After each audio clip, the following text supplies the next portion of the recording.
Hello everybody and welcome back to my kitchen garden. If you've seen the previous videos, I harvested some of my white cabbage. They're all gonna go and make lovely sauerkraut. If you ever wondered how to make a sauerkraut yourself, just stick around and I'll show you. It's that simple recipe. All you need is a cabbage and salt. It's 2 ingredients only, you couldn't go wrong. But first of all, we need to shred our cabbage so we know how much cabbage we're gonna have at the end. So then we know how much salt to add to it. But yeah, so I'm gonna shred my cabbage now. Just removing the outer leaves to get to the nice fresh produce. And I found that the easiest way to shred it is first cut it in half.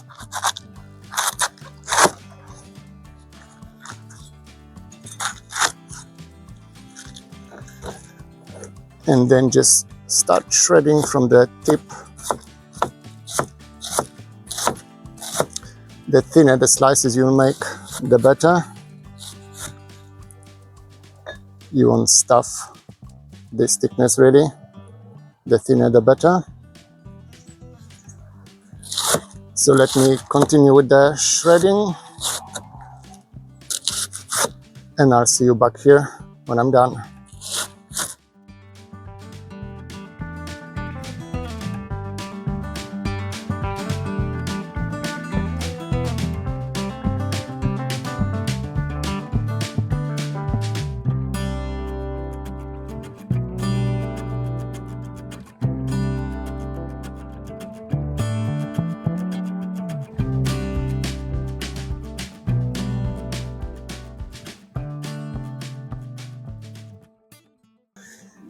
Okay, so I have my 3 cabbages shredded. I think I can process 3 heads of cabbage at one time in this bowl. So let me show you how it looks like now.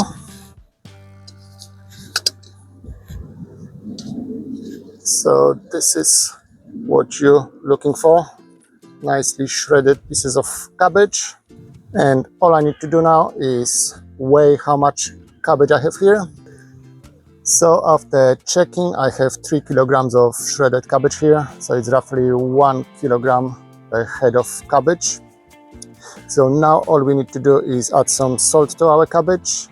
It's about 1 tablespoon of salt per kilogram of cabbage, roughly 20 grams of salt per kilogram of cabbage. I'm using my pink Himalayan salt. The best salt for that would be sea salt, I guess, but I don't have any sea salt at home. And the Himalayan salt gonna add some extra minerals to the end produce. So just sprinkle 3 tablespoons of salt.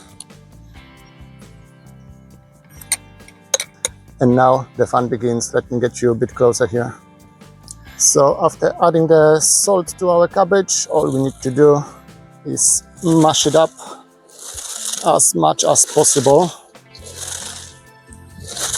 And while you're doing this, you realize in a moment the cabbage gonna start releasing its own juices. That's why you don't need to add any brine or water to your sauerkraut. It's all gonna be fermented in its own juice.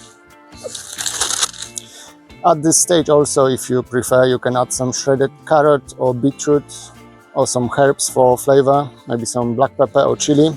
I just like my cabbage plain, just cabbage and salt. So then after it's ready, I can make it any other flavor I like and use it in different recipes.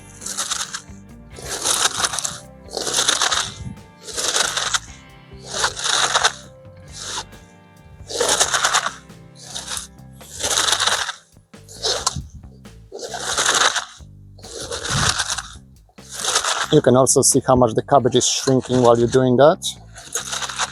It's already half a bowl only.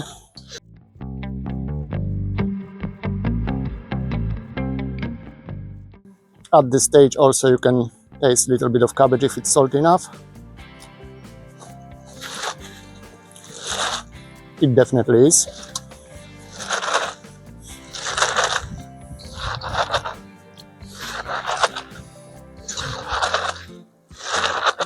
Remember, you want it a bit more saltier than you are used to, because it's gonna change its flavor while it's fermenting later on.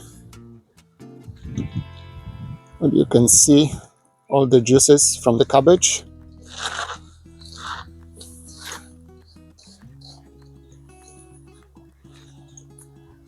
And after that, just leave it for up to half an hour maybe for more juices to release.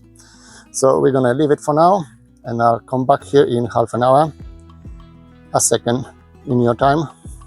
And now after 20 minutes or so, it's to the last and final step, which is packing the jars of cabbage. I like to use 1 liter jars because after fermentation process, when I'm happy with the taste, I can put them in the fridge and stop the fermenting and stop the taste changing anymore. But you can use any size of container really. So yeah, get yourself a jar or any container and start packing.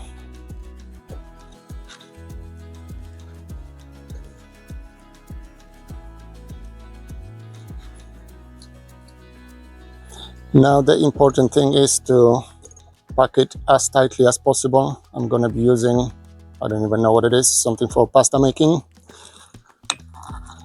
and try to press it and pack as much cabbage in each container as possible. You'll notice that it's gonna start filling up with the juices.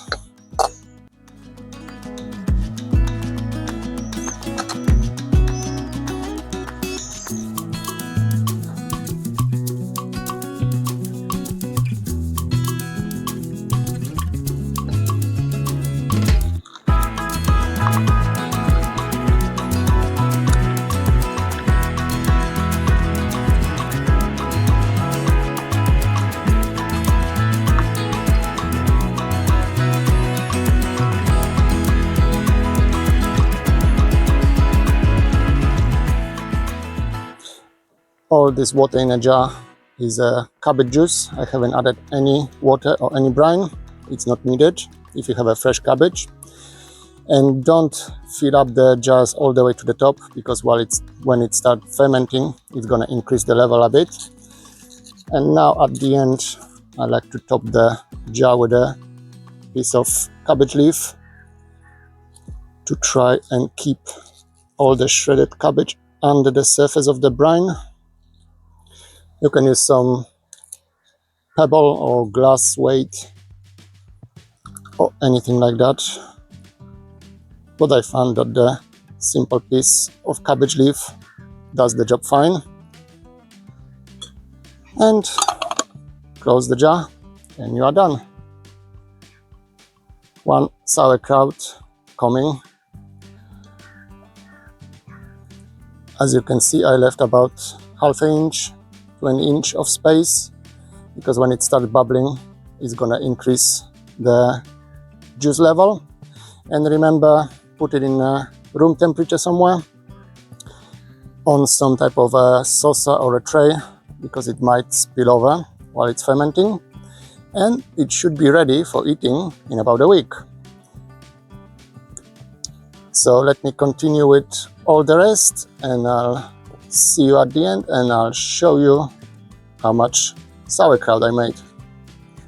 And here we are. That didn't take long at all, 10-15 minutes tops. So out of 3 heads of cabbage, roughly this size, it's about 1 kilogram. I got 3 1-liter jars of sauerkraut. This is how it looked like, the end product. I'm gonna leave it on my kitchen counter for roughly a week, and after that I'll taste it and see if it needs any more fermenting or not. So yeah, in about a week they should be ready to eat. You can store them in the fridge for quite a few months really. As long as they are chilled and not fermenting anymore, you can store it for a long time. I don't know if I mentioned, remember to open the jar once or twice a day when they are fermenting. Once they go in the fridge, you don't need to do that anymore. So yeah, very simple recipe, very easy process, only 2 ingredients, cabbage and salt. You can do exactly same thing with white cabbage, red cabbage, Savoy cabbage, but I find that white cabbage is tastiest. So yeah, that was easy sauerkraut recipe. Thank you very much for watching, and I hope you enjoyed it. Bye.